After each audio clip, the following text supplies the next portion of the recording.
Hello बच्चों, कैसे हैं आप लोग।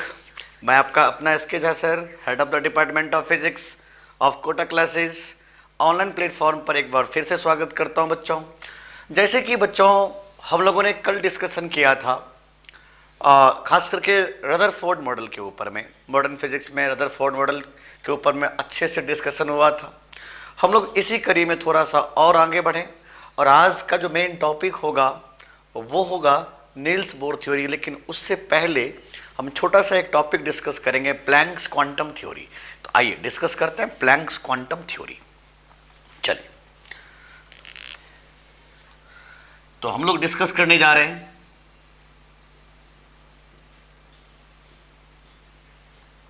Quantum theory, Planck's quantum theory. देखिए, प्लैंक साहब ने यहाँ पर क्या बातों का जिक्र किया था, मैं एक एक बातों को समझाने की कोशिश करूँगा और हमें उम्मीद है आप अच्छे से एंजॉय करके पढ़ोगे बच्चों। According to Planck's quantum theory, ये प्लैंक साहब ने बहुत ही अच्छे से एक्सप्लेन किया था, खास करके फोटोनिक नेचर के बारे में। बाद में इसी फोटोन को थोड़ा सा और आगे जाकर के डेवलपमेंट किया गया एल्बर्ट आइंस्टाइन के द्वारा। तो खैर हम उतने मुद्दे पे भी बात नहीं करेंगे, अभी हम अकॉर्डिंग टू प्लैंक जो भी बातें हुई थी हम उसी के आधार पे बातें करेंगे। तो चलिए, क्या कहना चाहता है Planck's quantum theory. According to Planck's quantum theory, light is made up of photons. बच्चों, ये जो लाइट आप देख रहे हो ना, ये बल्ब, ये टॉर्च, ये जो भी चीज़ें देख रहे हो अपने रियल लाइफ में, तो इन्होंने कहा कि light is made up of photons. और ये फोटॉन क्या है? What is photon? Photons is the packets of energy, bundle of energy. Light is made up of photons and photons is the packets of energy, bundle of energy. According to him, energy of each photon is directly proportional to its frequency. मान लीजिए इन्होंने जो बात कहा था, मान लीजिए कोई सरफेस है और इस पर जो लाइट गिर रहा था, इन्होंने इसका जो नेचर दिखाया, फोटोनिक नेचर के बारे में इन्होंने जिक्र किया था। इनके हिसाब से किसी भी फोटोन का जो एनर्जी होगा, एक फोटोन की जो एनर्जी होगा, वो एनर्जी डायरेक्टली प्रोपोर्शनल होता है इसके फ्रीक्वेंसी का। Energy of each photon is directly proportional to its frequency, frequency of the incident light. जो भी इंसिडेंट लाइट की फ्रीक्वेंसी है उसके डायरेक्टली प्रोपोर्शनल है। अब बच्चों जरा समझने की कोशिश करिएगा, हमने इसको हटाया तो एक कांस्टेंट से मल्टीप्लाई कर दिया और हमने उसका नाम दे दिया h। इट मीन्स E बराबर एच एफ। बच्चों, ये h क्या होता है? h is known as Planck's constant. ये यूनिवर्सल कांस्टेंट है, याद रखिएगा। इसका जो वैल्यू होता है 6.6252 10⁻⁻34, ऑलवेज केप्ट इन माइंड।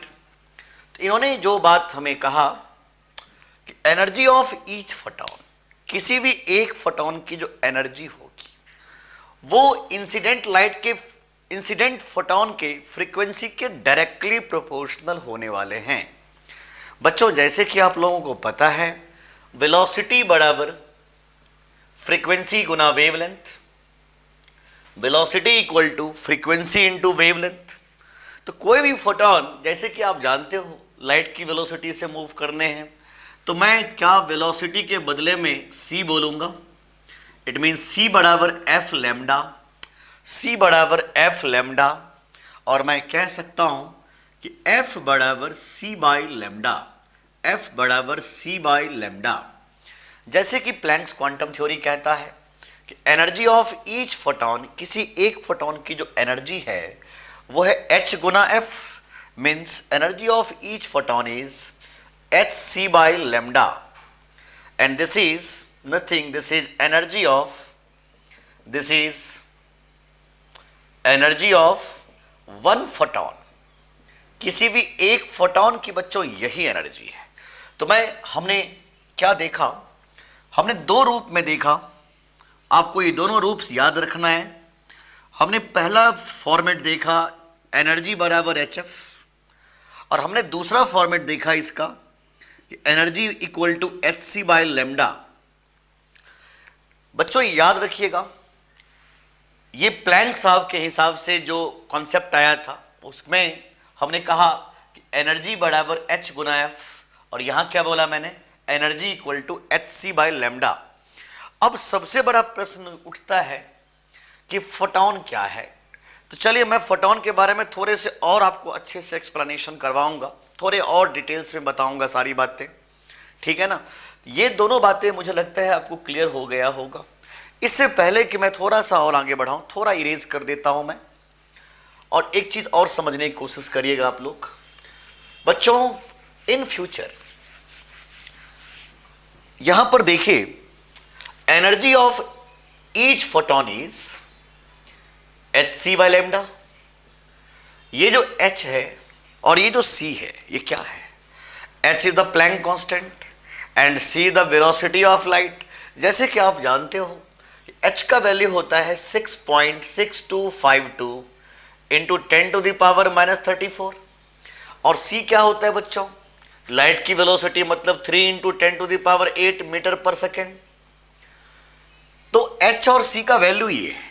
लेकिन दिक्कत यहां पर है बच्चों कि जब हमारे सामने में प्रॉब्लम्स आते हैं तो आप इतने कैलकुलेशन करने बैठोगे तब तो हो गया। भाई आप केमिस्ट्री नहीं कर रहे हो, फिजिक्स कर रहे हो, फिजिक्स में कैलकुलेशंस नहीं होते, फिजिक्स में माइंड चलता है। इसीलिए हम कोशिश करेंगे, पूरी कोशिश करेंगे कि आपको मैं कैलकुलेशन में की तरफ नहीं ले जाऊं, आपके माइंड स्ट्रांग हो ये ज़्यादा अच्छा है। कैलकुलेशन तो स्ट्रांग हो ही जाएंगे अगर आपका माइंड में शार्पनेस है तो इसलिए कोशिश मैं करूंगा कि थोड़े से कैलकुलेशन पार्ट्स मैं नहीं ले जाऊं और वो कैलकुलेशंस को बड़ी इजी वे में आप कैलकुलेट कर सको। इसलिए मैं आपको छोटा सा एक हिंट दूंगा कि जब भी आपको एच सी का फॉर्मेट दिया हो तो याद रखिएगा इस एच सी का वैल्यू होता है 12400, कैप्टन माइंड, और इस एच सी का वैल्यू होता है 1240। याद रखिएगा ये दोनों वैल्यू एच सी का ही है, लेकिन याद रखिएगा कि कब किसको यूज करना है इसको समझने के लिए मैं एक छोटा सा बात बताता हूं। जब मुझे वेवलेंथ एंगस्ट्रम में दे रखा हो, जब मुझे वेवलेंथ एंगस्ट्रम में दे रखा हो और एनर्जी इलेक्ट्रॉन वोल्ट में दे रखा हो, तो आप इसको ना यूज करके डायरेक्टली इसको यूज कर लीजिए, एच सी इक्वल टू 12400, 12400। याद रखिएगा। वैसे एक बात मैं आपको और हिंट कर देता हूं कि अपने जो एंट्रेंस होते हैं ना उसमें कैलकुलेशन नहीं करवाया जाता है, याद रखिएगा। तो जो भी कैलकुलेशन वाले पोर्शन उसको दिखता है हमारे एंट्रेंस को, चाहे जेई की बात करो या नीट की बात करूं, तो वो डाटा ही गिवन कर देता ताकि बच्चों को ज़्यादा दिमाग न लगाना पड़े, ज़्यादा कैलकुलेशन ना करना पड़े। तो वैसे तो डाटा गिवन होता है, फिर भी स्टिल मैं चाहूँगा कि आपको कैलकुलेशन ना करना पड़े, इसलिए इन छोटी छोटी बातों को याद रखिएगा कि एच सी का वैल्यू होता है 12400 या एच सी का वैल्यू होता है 1240। लेकिन ये कब यूज़ करना है बच्चों, जब वेवलेंथ नैनोमीटर में दे रखा हो और एनर्जी इलेक्ट्रॉन वोल्ट में दे रखा हो। ये बात तो आपको पता ही है कि 1 एंगस्ट्रम किसके बराबर होता है बच्चों, 10⁻⁻10 मीटर, और 1 नैनोमीटर किसके बराबर होता है बच्चों, 10⁻⁻9 मीटर। ये आपको याद होनी चाहिए। वैसे तो मुझे उम्मीद है आपको याद होगा भी सारी बातें। तो अब आप देखिए, जब भी किसी एक फोटॉन की एनर्जी निकालेंगे आप, तो आप यूज करेंगे इस फॉर्मेट को और इस फॉर्मेट को। जैसे देखिएगा, अगर आपके आंसर में ऑप्शंस में एनर्जी का वैल्यू इलेक्ट्रॉन वोल्ट में हो और वेवलेंथ जो गिवन हो एंगस्ट्रम में हो, तो फटाफट एच सी का वैल्यू 12400 बोल देना। अगर मान लीजिए गलती से मुझे एनर्जी का वैल्यू हमें तो दे रखा है इलेक्ट्रॉन वोल्ट में, लेकिन अगर यहाँ पर वेवलेंथ नैनोमीटर में गिवन है तो आप 12400 में यूज मत करना, आप डायरेक्टली 1240 यूज कर देना बच्चों। लेकिन अगर जनरल केस की बात करूं, याद रखिएगा एनर्जी जूल्स में दे रखा हो, हैं वेवलेंथ मीटर्स में दे रखा हो, तो ऐसे केस में मैं आपको एडवाइस करूंगा कि आप इस वैल्यूज को यूज करेंगे तो ज्यादा बेनिफिट होगा। तो मैं इसीलिए तीनों चीजों को समझाने की कोशिश कर रहा हूं कि आप इसको भी यूज करेंगे, इसको भी यूज करेंगे, लेकिन जो 99% प्रॉब्लम्स मिलेंगे आपको, उसमें या तो इस फॉर्मेट की बात होगी या इस फॉर्मेट की बात होगी। मतलब 1% ही ऐसे प्रॉब्लम्स होंगे जहां पर इसकी भी जरूरत हमें मॉडर्न फिजिक्स में पढ़ने हैं, अदरवाइज आपको पढ़ने ही नहीं है। तो चलिए आप अच्छे से इसको नोट कर लीजिए, मैं आगे बढ़ता हूं। मैं जैसे कि कहा था, एनर्जी ऑफ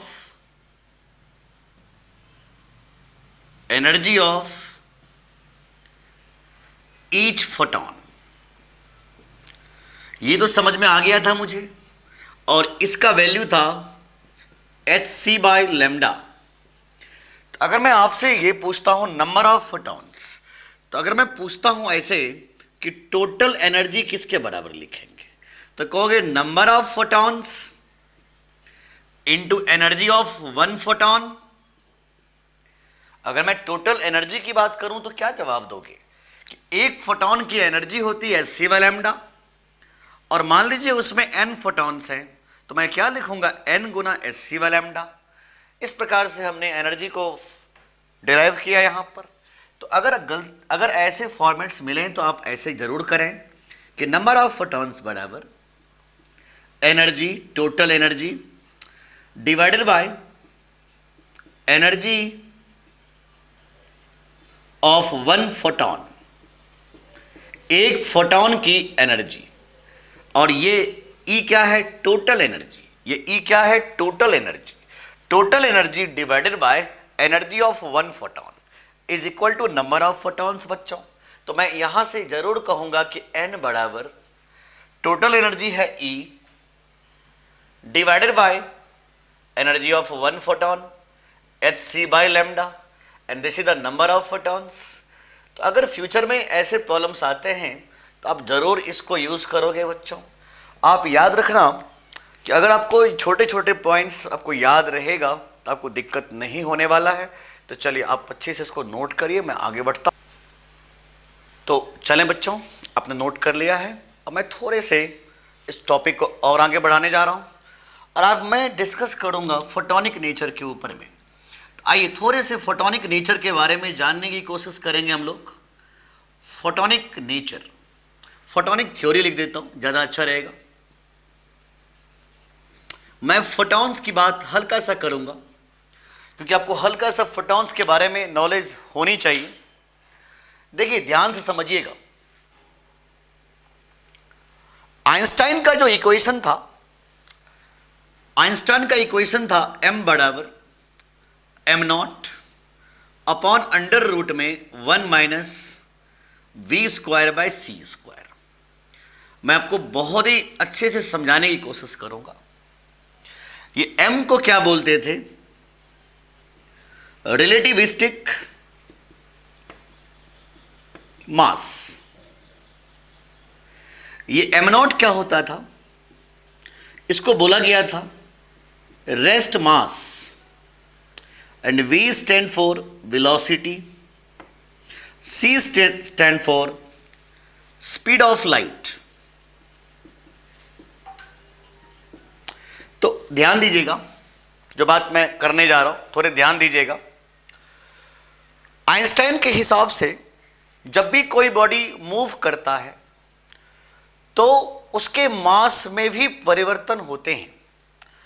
ध्यान दीजिएगा, अभी तक हम लोगों ने जितना भी चीज पढ़ा हुआ है बच्चों, उसमें मैंने कभी ये नहीं डिस्कस किया होगा कि मूवमेंट के दौरान हमारा मास भी बढ़ता है। नहीं, आइंस्टाइन ने बहुत ही स्पष्ट वे में कहा था कि जब भी कोई बॉडी मूव करता है, तो जब भी कोई बॉडी मूव करेगा, आप जानते हो अगर डिस्प्लेस कर रहा है तो वर्क परफॉर्म करेगा फोर्स के द्वारा, और अगर ये वर्क डन कर रहा है तो according to work energy theorem ये वर्क डन गया कहां?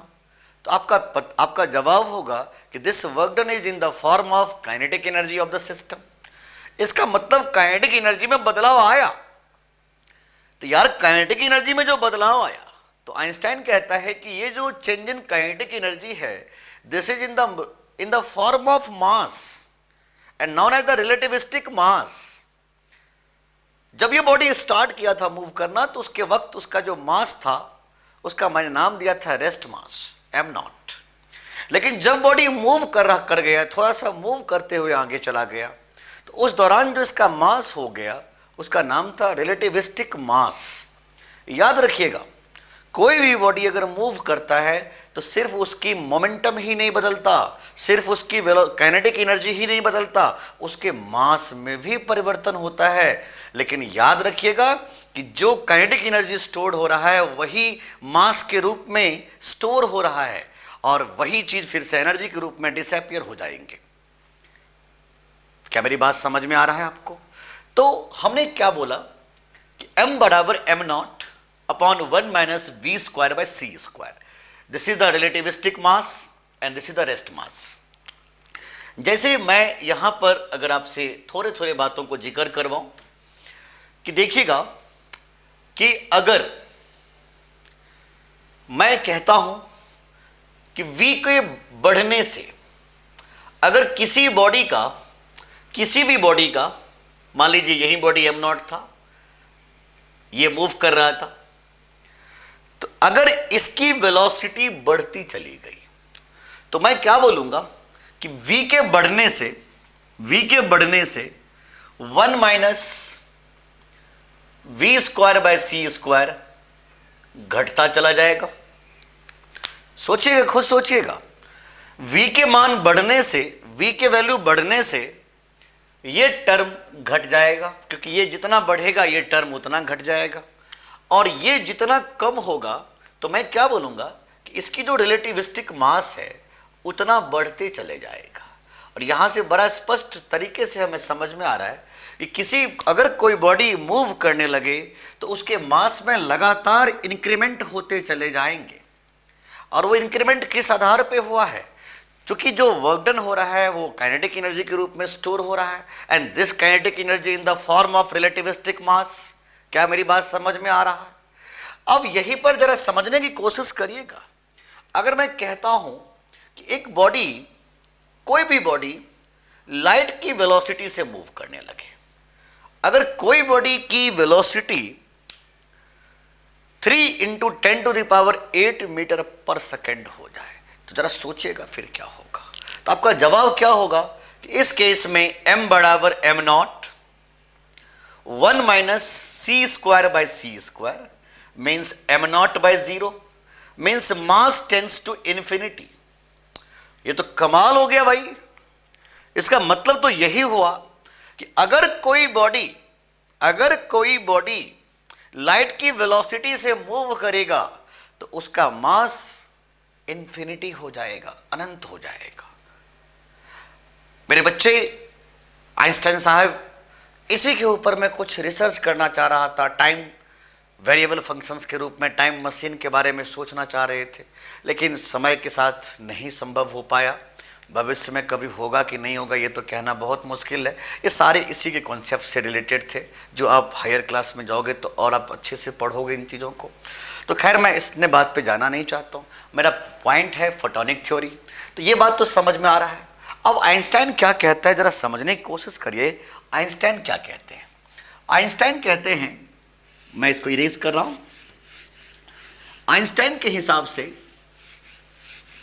कि फोटोन क्या है। आइंस्टाइन के हिसाब से जरा समझिएगा,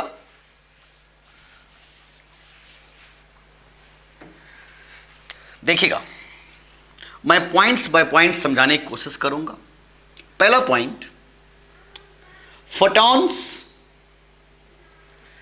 is electrically neutral.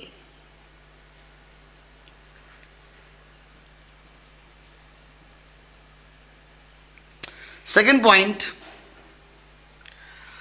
its rest mass is 0। इसका मतलब जो m नॉट है वो 0 है।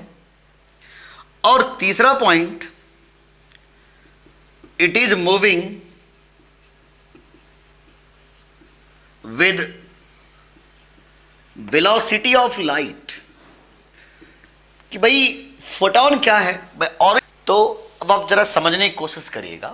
तो मैंने कहा कि जो फोटोन होते हैं ना, जिसका रेस्ट मास तो एम नॉट और जिसका वैल्यू 0 होता है और वो मूव करता है बच्चों लाइट की वेलोसिटी से c से। तो आइए मैं इसके रिलेटिविस्टिक मास निकाल के देखता हूं क्या आता है। तो आपका जवाब होगा कि इसका जो रिलेटिविस्टिक मास होगा, इसका जो रिलेटिविस्टिक मास है वो इस प्रकार होगा, एम नॉट का वैल्यू 0 अपॉन अंडर रूट में 1 minus c square by c square, because it is moving with the velocity of light. तो बच्चों मैं जरूर कहूंगा इसका रिलेटिविस्टिक मास 0/0 आया है, इसका जो रिलेटिविस्टिक मास है वो 0/0 आया है। क्या मेरी बात समझ में आ रहा है आपको? It's relativistic mass is 0/0। और याद रखिएगा कि पहली बार आइंस्टाइन साहब ने 0/0 को एक्सप्लेन किया था। और आपको मैं बहुत ही स्पष्ट कहना चाहता हूं कि 0/0 is a definite quantity, it is not a indefinite quantity, it is a definite quantity. और 0/0 का वैल्यू 0 से इन्फिनिटी के बीच में कुछ भी हो सकता है।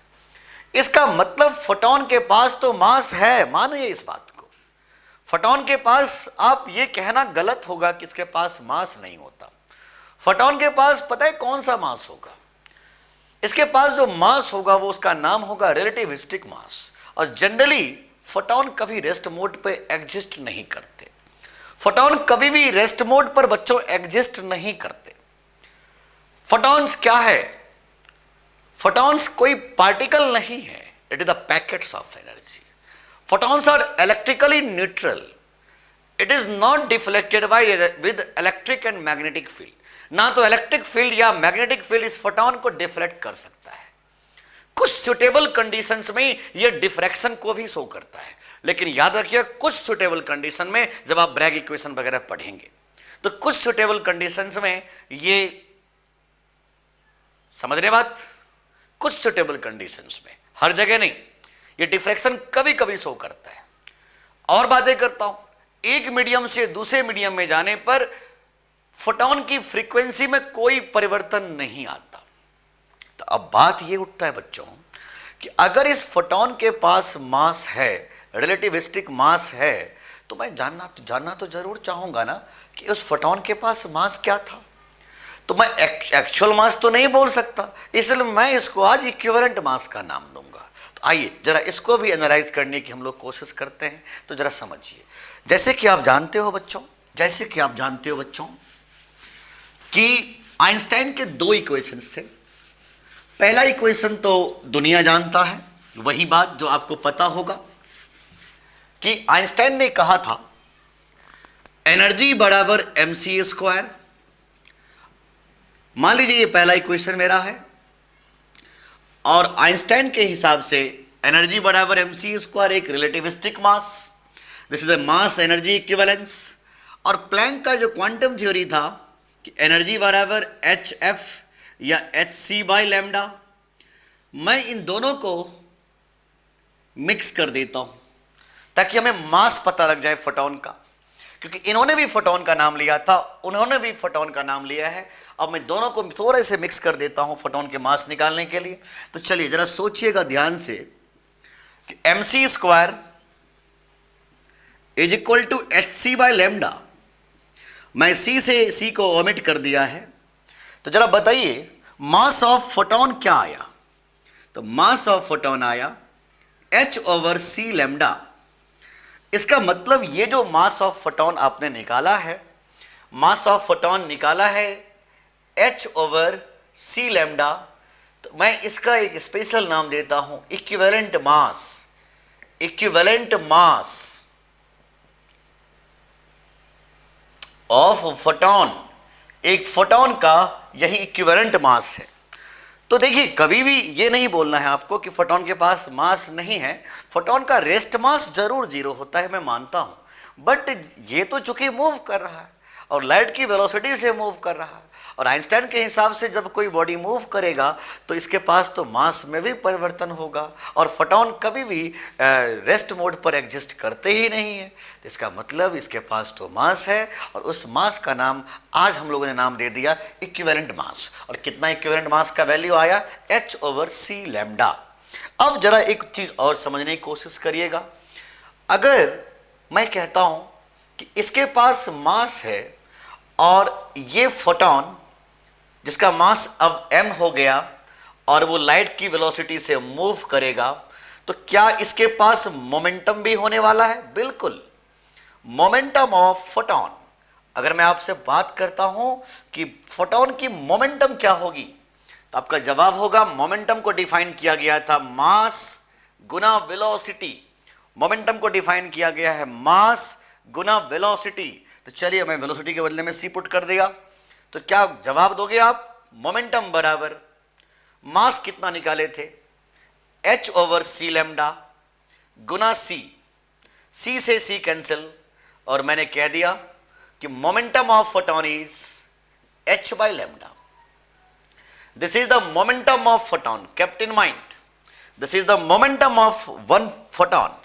एक फोटॉन की यही मोमेंटम है, and momentum of photon is h by lambda. जब भी बात मैं नील्स बोर थ्योरी में या और कहीं भी वगैरह वगैरह मैं फोटॉन के मोमेंटम का नाम लूंगा, तो आप समझना कि हमें इस बात का जिक्र करना है, and momentum of photon is h by lambda. तो चलिए फटाफट आप इसको नोट करिए, मैं आगे बढ़ता हूं। तो आपने नोट कर लिया है, तो अब हम अगले टॉपिक पे आएंगे जिसका नाम है इंटेंसिटी ऑफ फोटॉन्स। तो मैं बात करने जा रहा हूं इंटेंसिटी ऑफ फोटॉन। थोड़े ध्यान समझिएगा, काफी महत्वपूर्ण टॉपिक माना जाएगा इसको।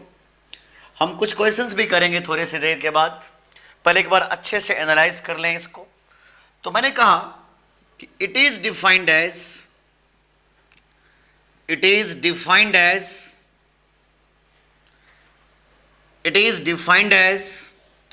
एनर्जी पर यूनिट टाइम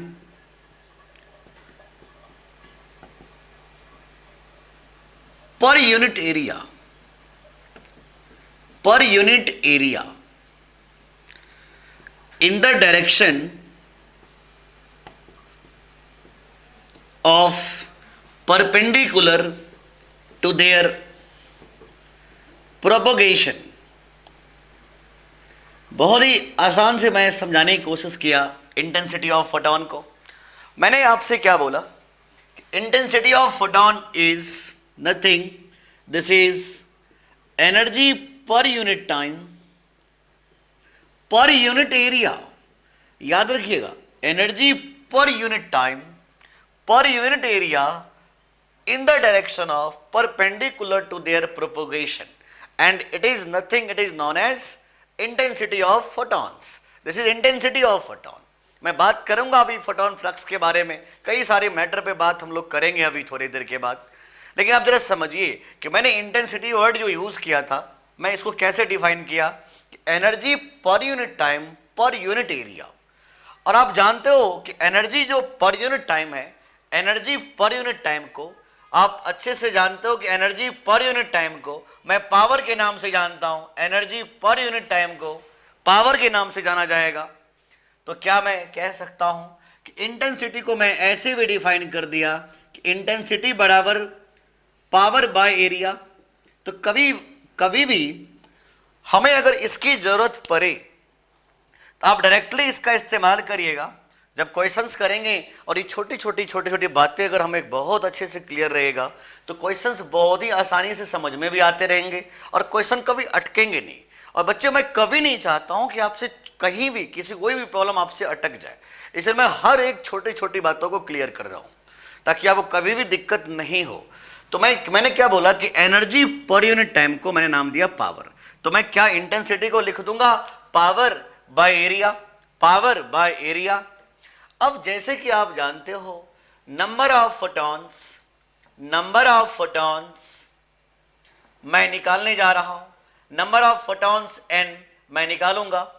इससे पहले कि नंबर ऑफ फोटॉन्स मैं निकालूंगा, आप इसको अच्छे से नोट कर लो, मैं इरेज करने जा रहा हूं इसको। तो चलिए मैं अब एक छोटा सा पॉइंट और डिस्कस करवा देता हूं नंबर ऑफ फोटॉन्स को के ऊपर में। मान लीजिए कि कोई सरफेस है, लेट अस अज्यूम कोई सरफेस है बच्चों, यही सरफेस है, और इस सरफेस के ऊपर में कुछ फोटॉन्स फॉल कर रहे थे। कुछ फोटॉन्स फॉल कर रहे थे, ध्यान समझिएगा। ये फोटॉन को मैंने फॉल करवाया है इस सरफेस के ऊपर में। चलिए मैं यहां पर जानने की कोशिश करूंगा। मान लीजिए इसका इंटेंसिटी आई है, मान लीजिए इसका इंटेंसिटी आई है और इसका जो सरफेस एरिया है वो ए है, इसका जो सरफेस एरिया है वो ए है और आई इंटेंसिटी वाले फोटॉन इसके ऊपर में फॉल करने जा रहे हैं।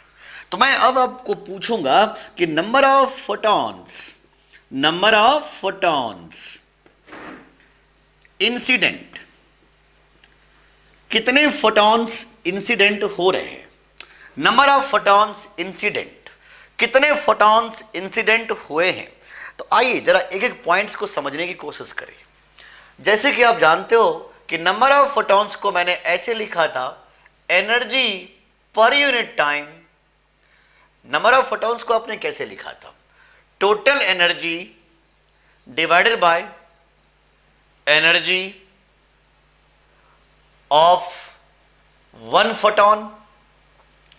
टोटल एनर्जी से को एनर्जी ऑफ वन फोटॉन से डिवाइड कर दो तो मुझे नंबर ऑफ फोटॉन्स पता लग जाएगा बच्चों। ये बात बहुत अच्छे से आप जानते हो। तो चलिए मैंने ऐसे सोचा कि नंबर ऑफ फोटॉन्स निकाल ही लेता हूं मैं। तो चलिए नंबर ऑफ फोटॉन्स बराबर क्या मैं कह सकता हूं, energy divided by H by lambda.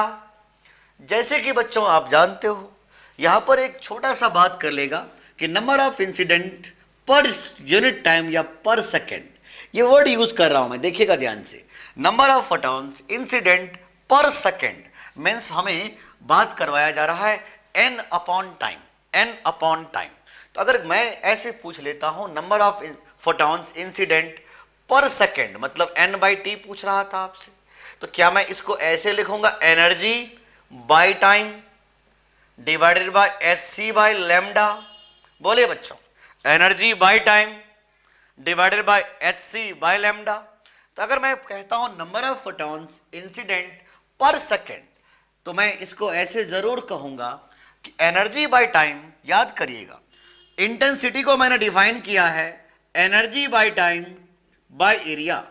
तो क्या एनर्जी बाय टाइम को मैं कहूंगा इंटेंसिटी गुना एरिया। क्या मैं ऐसे बोलूंगा इंटेंसिटी गुना एरिया एनर्जी बाय टाइम। तो मैंने नंबर ऑफ फोटॉन को बोला I A divided by H by lambda, I A divided by H by lambda. याद रखिएगा ये n नहीं है, ये n पर सेकेंड है। Number of photons per second कितना फॉल किया है ये है, आप समझने की कोशिश करिएगा। This is nothing, this is number of photons incident per second. एक सेकेंड में कितने नंबर ऑफ फोटॉन्स इसके ऊपर में इंपेंज किया है, कितने इस सरफेस पे टकराए हैं, है ना। समझ में आ रहा है बातें। तो अब जरा समझिएगा, ध्यान से समझिएगा कि नंबर ऑफ फोटॉन्स की बात मैं कर रहा हूं। तो number of photons incident per second को मैंने ऐसे लिखा है बच्चों, I A lambda by H C, I A lambda by H C. This is number of photons incident per second, number of photons incident per second. और आपने final result क्या निकाला जरा समझने की कोशिश करिएगा। Number of photons incident per second का वैल्यू आपने बोला कि आई ए लैम्डा बाय एच सी। याद रखिएगा ये नंबर ऑफ फोटॉन नहीं है, ये नंबर ऑफ फोटॉन से पर सेकेंड है। इसका मतलब अगर मुझे नंबर ऑफ फोटॉन निकालना होगा तो इस क्वांटिटी को टाइम से गुना कर देंगे तो मुझे नंबर ऑफ फोटॉन्स निकल जाएंगे। अब देखिए ये तो एक सेकेंड की बात हो रही है कि एक सेकेंड में इतने फोटॉन गिर रहे थे, तो ये number of photons incident per second है। तो अगर मुझे ये बोलेगा कि भाई बताइए 2 मिनट में कितने फोटॉन गिरे थे, तो कोई नहीं, ये इतना गुना 2 मिनट का समय पुट कर देंगे, मतलब कितना 120 सेकेंड पुट कर देंगे बच्चों। बड़ी आसानी से हमें पता लग जाएगा कि नंबर ऑफ फोटॉन्स कितने थे बच्चों। अब यहां पर एक मुद्दा और बनेगा, याद रखिएगा क्वेश्चन को घुमा घुमा के बात किया जाएगा। और याद रखिए कि ये जो टॉपिक है ये तो सिर्फ एक बेस है, सिर्फ एक थ्योरी है, बेस है।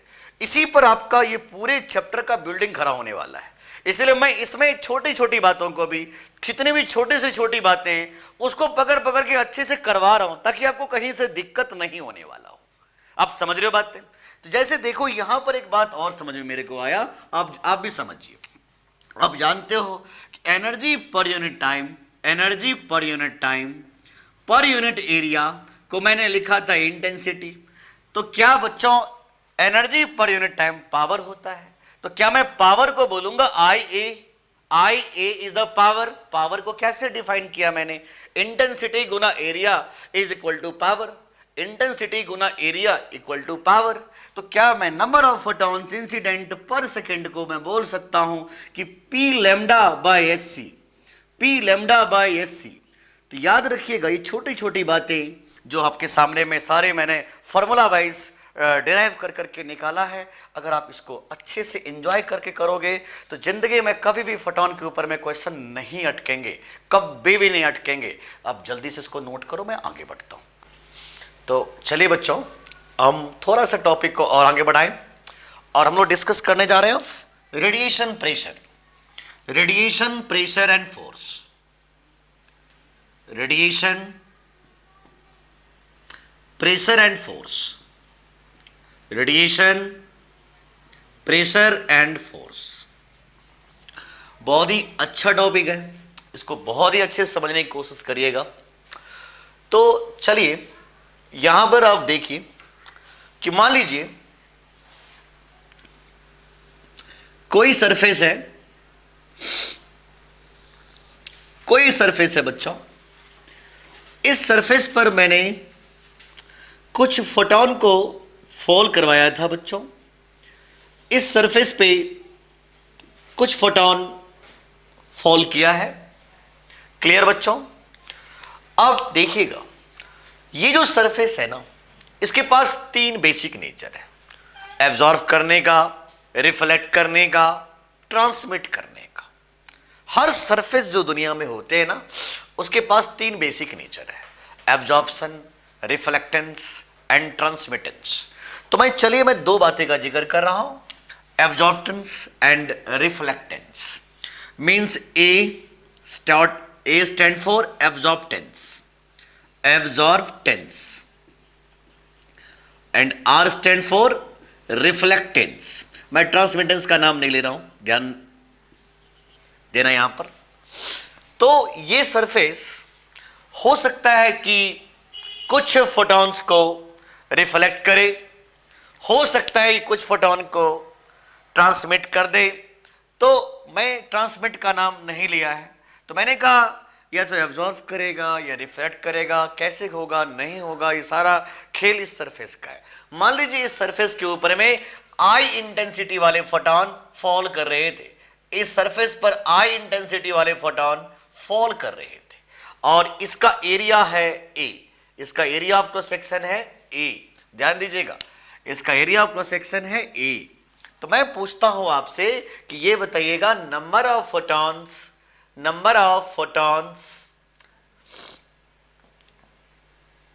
Incident, number of photons incident पर यूनिट टाइम।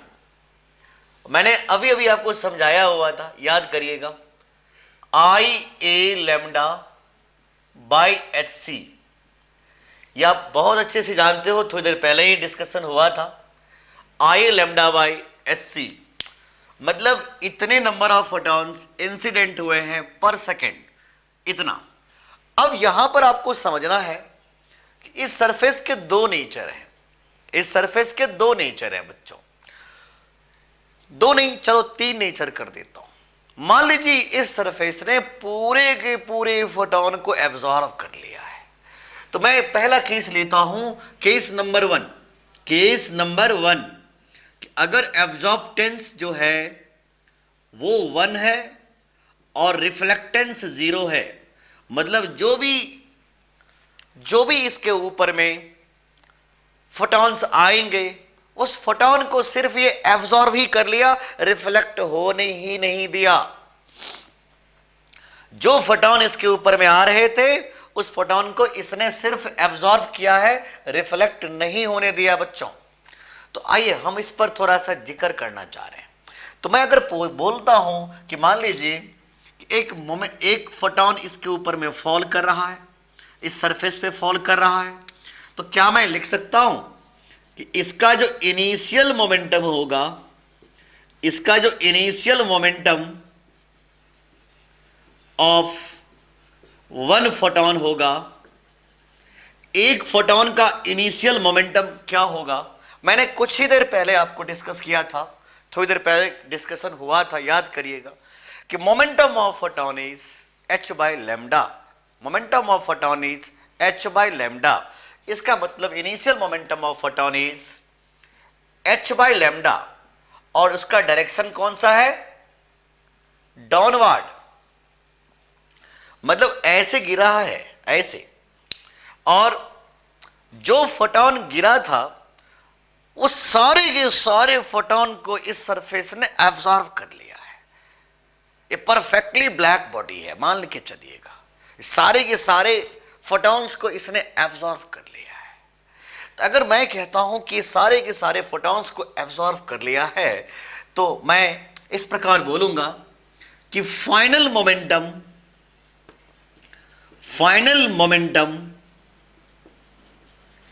ऑफ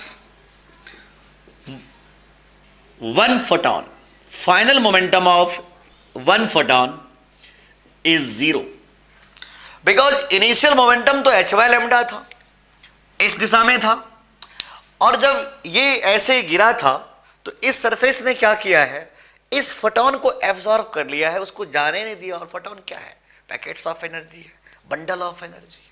तो सारे के सारे इसने एब्जॉर्ब कर लिया, निकलने कहां दिया, तो इसका फाइनल मोमेंटम तो 0 हो जाएगा।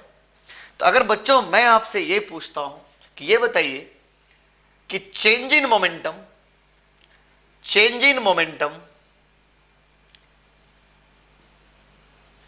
ऑफ 1 फोटॉन क्या होने वाला है, तो आपका जवाब होगा final minus initial means this is h by lambda. लेकिन डायरेक्शन क्या लिखेंगे आप, अपवर्ड। डायरेक्शन क्या लिखेंगे बच्चों, अपवर्ड। तो मुझे उम्मीद है यहां तक समझ में आ रहा है कि अगर मैं कहता हूं कि change in momentum of 1 photon क्या होगा, तो आपका जवाब होगा h बाय लैम्डा। लेकिन इस बार जो इसकी डायरेक्शन है मोमेंटम का, वो बिल्कुल इसके जस्ट अपोजिट, क्योंकि ऐसे फॉल कर रहा था, इसका फाइनल मोमेंटम 0 था। तो मैं क्या बोलूंगा कि final momentum, change in momentum is 0 minus h by lambda, and minus sign indicates upward, क्योंकि हमने पॉजिटिव किसको लिया, डाउनवर्ड को लिया था। तो अब ये किसकी कहानी है, किसी एक फोटॉन की कहानी है, एक फोटॉन की कहानी है। तो अब जरा सुनिएगा ध्यान से, इसको मैं इरेज करता हूं थोड़ा सा, आप थोड़ी ध्यान देना, बोर्ड की तरफ ध्यान दीजिए। मैं अब कहूंगा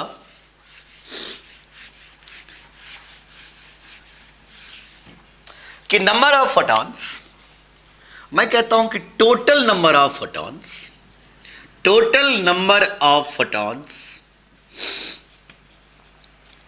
इंसिडेंट,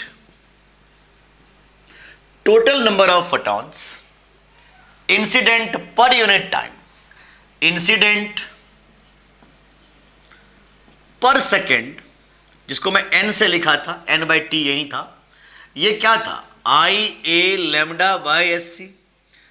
तो हमें पता है कि इस सरफेस पर इतने फोटॉन गिरे थे, और एक फोटॉन का चेंज इन मोमेंटम जो है, एक फोटॉन का जो चेंज इन मोमेंटम है वो कितना था, h बाय लैम्डा था, और डायरेक्शन क्या था, अपवर्ड डायरेक्शन में इसका चेंज इन मोमेंटम था। तो अगर मैं अब आपसे ये पूछता हूं कि टोटल, मैं आपसे ये पूछता हूं कि total change in momentum of photon, total change in momentum of photon per second, of photon per unit time, मतलब per unit time rate of change of momentum क्या था। मतलब जैसे रेट का नाम लिया मैंने, तो टाइम से डिवाइड हुआ तो रेट तो अपने आ गया। तो मैं पूछता हूं कि total change in momentum of photon per second पर टाइम, तो मैं क्या बोलूंगा कि भाई इसको सिंपल ऐसे कर देता हूं कि इस n को मैं गुना कर देता हूं चेंज इन मोमेंटम से। तो चेंज इन मोमेंटम क्या था, h बाय लैम्डा बच्चों, और ये n क्या है, बेसिकली ये n बाई टी है, ये n नहीं है। मैं स्टार्टिंग से बोला हूं कि इस वर्ड को मैं n बाई टी बोल रहा हूं। This is number of photons incident per second, मतलब number of photons incident per second n है, और रेट और चेंज इन मोमेंटम कितना था, h बाय लैम्डा। तो मैं इसको गुना कर दूंगा, तो मैं क्या बोलूंगा कि जितने भी फोटॉन्स गिर रहे थे उसके rate of change of momentum यही है। इसी को मैं नाम दे देता हूं rate of change of momentum, because total change in momentum of photon per second, मतलब ये है rate of change of momentum. Because किसी चीज को टाइम से डिवाइड कर देते तो रेट बन जाता है, तो मैं इस वर्ड को ऐसे ही बोलूंगा, rate of change in momentum of photon is equal to n गुना h बाय लैम्डा। और n का वैल्यू क्या आया है बच्चों, I A lambda by H C गुना h बाय लैम्डा, h से h कट जाएगा बच्चों। और इसका जो वैल्यू आया है बच्चों वो क्या आया, देखना है, ध्यान से देखना, लैम्डा से लैम्डा भी कट जाएगा। तो इसका जो वैल्यू आया है इंटेंसिटी गुना एरिया बाय सी, इंटेंसिटी गुना एरिया बाय सी। तो ये देखिएगा, हमने देखा कि total change of momentum of photon, मतलब rate of change of momentum of photon, मतलब delta P by delta T का वैल्यू ये आया है। This is rate of change of momentum per second, rate of change in momentum per second. और आपको पता है this is known as the force, इसी को तो फोर्स कहते हो। इसका मतलब यही फोर्स है, यही क्या है बच्चों, फोर्स। इसका मतलब इसी को हमने नाम दे दिया फोर्स। तो अब जरा समझने की कोशिश करिएगा। अब यहां पर अगर मैं आपसे इस प्रकार बातें करता हूं, थोड़े ध्यान देना, आपसे मैं इस प्रकार बातें कर लेता हूं बच्चों कि force exerted on the surface, तो आपका जवाब क्या होगा, यही तो फोर्स है भाई। तो force exerted on the surface is intensity गुना एरिया बाय सी, इंटेंसिटी गुना एरिया बाय सी। और इस फोर्स का डायरेक्शन किस तरफ है, ऊपर की तरफ। इस फोर्स का डायरेक्शन किस तरफ है, जिस तरफ मोमेंटम का दिशा था, ऊपर की तरफ। और आप जानते हो every action have equal and opposite reaction, तो जितना फोर्स ऊपर लगा था थर्ड लॉ के हिसाब से उतना ही फोर्स इस सरफेस पर भी लगने वाले हैं। मतलब इस फोटॉन ने उस सरफेस को स्ट्राइक किया है, उस सरफेस को ठोकर मारा है और उस पर लगाया है फोर्स F, जिसका वैल्यू था इंटेंसिटी गुना एरिया बाय सी। और जैसे कि आप जानते हो कि इंटेंसिटी गुना एरिया जो होता है वो पावर के बराबर होता है बच्चों। तो क्या मैं इसको आप ऐसे भी कह सकते हो, चलो मैं फोर्स तो समझा दिया। अब मैं आपसे ये पूछता हूं, प्रेशर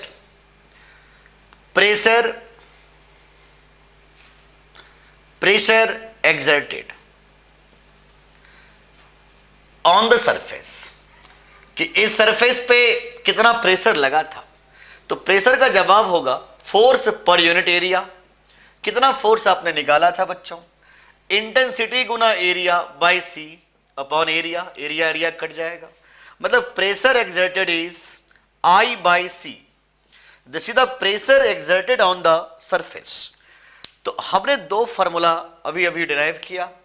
पहला कि जब फोटॉन इस सरफेस को स्ट्राइक कर रहा था, जब ये फोटॉन इस सरफेस को स्ट्राइक कर रहा था, उस दौरान उस पे जो फोर्स लगा था उसका वैल्यू था IA बाई सी, और उसी वजह से जो प्रेशर लगा था उस सरफेस पर उसका वैल्यू था I बाई सी ओनली। समझ में आ रहा है बातें। अब दूसरा मुद्दा क्या उठता है बच्चों, आपको थोड़ा और समझना होगा, थोड़े और डिटेल्स में जाके बात करिएगा फोटोनिक नेचर में। मैं कहता हूं कि यहां पर दूसरी संभावनाएं क्या हैं, आप उसको थोड़े बारीकी से स्टडी करिएगा। मेरे सामने में जो दूसरा सिचुएशंस क्रिएट हो रहा है वो इस प्रकार हो रहा है कि मैं कहता हूं केस नंबर 2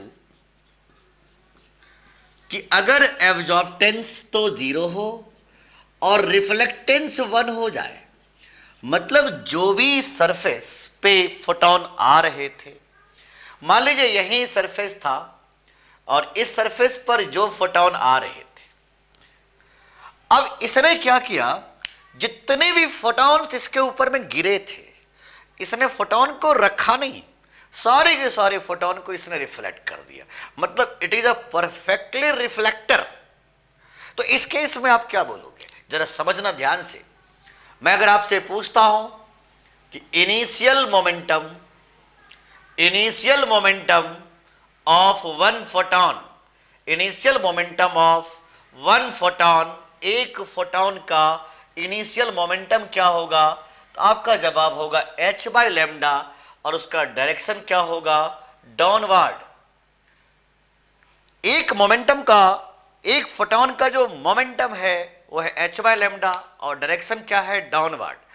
जैसे कि बच्चों आप जानते हो कि जो भी फोटोन इसके ऊपर में गिरेंगे ये सारे फोटोन को सीधा रिफ्लेक्ट कर देगा, तो रखा तो कुछ भी नहीं। तो मैं क्या बोलूंगा कि इसका जो फाइनल मोमेंटम होगा, final momentum of one photon is again h by lambda, लेकिन इस बार अपवर्ड डायरेक्शन में होगा बच्चों, कि ऐसे गिरा था और ऐसे गिरा था, टिंग, मतलब जो गिरा था उसी को सीधा रिफ्लेक्ट कर दिया था। तो इसका जो फाइनल मोमेंटम है वो इतना फाइनल मोमेंटम है। तो अब मैं अगर आपसे पूछता हूं कि change in momentum, change in momentum, change in momentum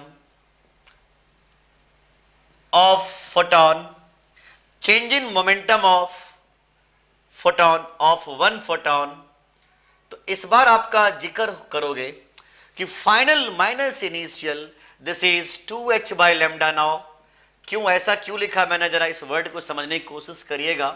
final momentum is h by lambda and h by lambda is negative because हमने अपवर्ड को नेगेटिव बोला है, डाउनवर्ड को पॉजिटिव बोला है।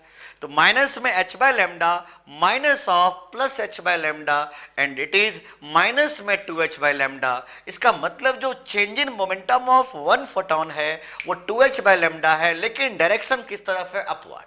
क्या मेरी बात समझ में आ रहा है? लेकिन जरा बच्चे सोचिएगा, गौर से सोचिएगा, क्या इस सरफेस के ऊपर में एक फोटोन गिर रहा था? नहीं, इस सरफेस पर तो हजारों लाखों करोड़ों अरबों खरबों फोटोन गिर रहे थे बच्चों। तो मान लीजिए इस सरफेस पर गिरने वाले फोटोन्स की संख्या थी n, तो मैं कहता हूं कि number of photons incident per second जो है, पर यूनिट टाइम जो है वो कितना था, IA lambda by SC, IA lambda by SC. तो मैं डायरेक्टली इसको यूज करता हूं कुछ ऐसे, और अगर मैं आपसे इस प्रकार बातें करता हूं कि rate of change of momentum, rate of change in momentum of photon, momentum of one photon. अब वन फोटोन की बात हम लोग नहीं करते, हम सारे फोटोन की बात कर लेते हैं। तो rate of change in momentum of photon की बात कर लेते हैं बच्चों। तो क्या जवाब देंगे आप कि इसका जो rate of change in momentum होगा वो होगा अब की बार n गुना 2h बाय लैम्डा। और देखिए जब हम बात रेट का कर रहे हैं तो हम n बाई टी का वैल्यू निकालेंगे, और n बाई 2t का वैल्यू हमें पहले से पता है IA lambda by HC, IA lambda by HC. इसका मतलब हम कहेंगे this is IA lambda by HC Guna 2h by lambda. ये देखिए h से h कट जाएगा, लैम्डा से लैम्डा कट गया। तो इसका मतलब क्या है, इसका जो वैल्यू आया है वो कुछ इस प्रकार आया है बच्चों कि 2IA बाई सी। अब जरा सोचिएगा, rate of change in momentum को हम लोग किसके नाम से जाने थे? हम लोग जानते थे फोर्स के नाम से। हम लोग किसके नाम से जान रहे हैं? फोर्स के नाम से। इसका मतलब force exerted on the surface क्या होने वाला है जरा समझिएगा। क्योंकि फोर्स का डायरेक्शन अपवर्ड है और थर्ड लॉ की वजह से उतने ही फोर्स उस सरफेस पर पिंच करेगा, ऐसे करेंगे। तो मैं क्या बोलूंगा कि force exerted on the surface is, on the wall is, यही तो है। आप जानते हो कि rate of change in momentum, rate of change in momentum को हम लोग कहते हैं फोर्स, और इसकी जो डायरेक्शन है वो अपवर्ड है according to Newton's third law, कि इसकी every action have equal and opposite reaction. तो मैं अगर पूछता हूं कि force exerted on the surface क्या होगा, इस सरफेस पर कितना फोर्स एक्सर्ट किया गया, तो आपका जवाब क्या होगा बच्चों? 2IA by c, 2IA by c. This is force exerted on the surface. मतलब इस सरफेस पर जो फोर्स एक्सर्ट हुआ है उसका वैल्यू है 2IA बाई सी। अब मैं अगर एक बात आपसे और पूछ लेता हूं, यहां पर जरा समझने की कोशिश करिएगा, बहुत ही अच्छे से समझने की कोशिश करिएगा बच्चों। अगर मैं ये पूछता हूं कि ये बताइए कि इस सरफेस पर कितना प्रेशर लगा था, तो मैं पूछता हूं कि प्रेशर कितना लगा होगा, तो आपका जवाब क्या होगा कि प्रेशर का वैल्यू हो जाएगा फोर्स पर यूनिट एरिया। इस बार फोर्स कितना था, 2IA/c अपॉन एरिया। तो देखिएगा प्रेशर का वैल्यू कितना आ गया बच्चों, 2I/c। तो मैंने दोनों केस में क्या देखा, जब एब्जॉर्प्टेंस का वैल्यू 1 हो, रिफ्लेक्टेंस का वैल्यू 0 हो, तो उस केस में याद करिएगा कि फोर्स का वैल्यू था IA/c और प्रेशर का वैल्यू था याद करिए आप I/c। और जब बात हम उसका करें, जब एब्जॉर्प्टेंस तो 0 हो जाए और सारे के सारे फोटोन को रिफ्लेक्ट कर दिया जाए, फोटोन को कुछ रखे नहीं, एब्जॉर्ब नहीं करे, सारे के सारे फोटोन्स को रिफ्लेक्ट करके रख दिया था, तो मैं कहूंगा रिफ्लेक्टेंस इज 1। तो जब रिफ्लेक्टेंस 1 होगा तो उस दौरान पर मैं कहूंगा कि इस सरफेस पर एग्जर्ट होने वाले फोर्स जो हैं 2 इंटू इंटेंसिटी गुना एरिया बाई सी, और प्रेशर कितना एग्जर्ट होगा, 2 इंटू इंटेंसिटी बाई सी। क्या मेरी बात समझ में आ रहा है? उम्मीद है आपको यहां तक बहुत अच्छे समझ में आ गया होगा। तो मैं आपको एक छोटा सा काम आपको और दूंगा जो नेक्स्ट क्लास में डिस्कस भी करूंगा। मैं ये कहना चाहता हूं कि अगर मान लीजिए कुछ पार्ट रिफ्लेक्ट किए हैं और कुछ पार्ट रिफ्लेक्ट किए हैं और कुछ पार्ट एब्जॉर्व किए हैं, मतलब मैं ये नहीं कहूंगा कि कंप्लीटली रिफ्लेक्टर है या कंप्लीटली एब्जॉर्वर है। हो सकता है ये कुछ पार्ट को इसने एब्जॉर्व कर लिया होगा और कुछ पार्ट को इसने रिफ्लेक्ट कर दिया होगा। तो इसमें क्या संख्याएं बनेंगी, इस कंडीशन में कितना फोर्स लगेगा, तो चलिए इसको आप लोग थोड़ा सा ट्राई लेना, मैं अगले लेक्चर में इसको डिस्कस करूंगा। तो आज के लिए इतना ही है, बाय।